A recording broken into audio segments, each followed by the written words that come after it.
In today's video, I'm going to be showing you how you can re-wick / move the wick on a candle that is set up if it is off-centered. So as you can see here, I did a big batch of candles before I left for the weekend, and I thought they had set up where they were pretty much the wick were in the center. When I came back today to check them and clip the wicks, there was one or two that, as you can see here, it's not where I want it to be. That's not the kind of product I want to leave my door. So there is a way that you can fix this.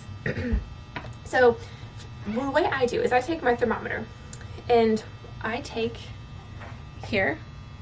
So if I decide where I want it to be, so I'm gonna want to move it to about right here, and I'm gonna carefully poke this down into the wax to make a hole, like so.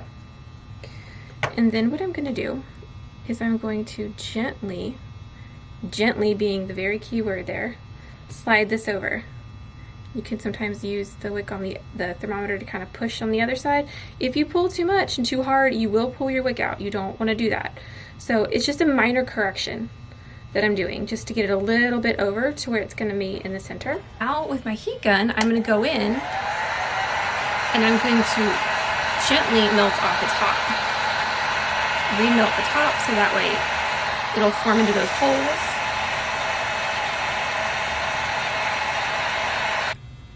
So then I'm going to let this sit and harden up, and once it does, I'll clip the wick. But yeah, this is just going to be the way to re-center that wick so that way you don't have to completely lose the candle. If you found this helpful, please be sure to subscribe and hit the like button.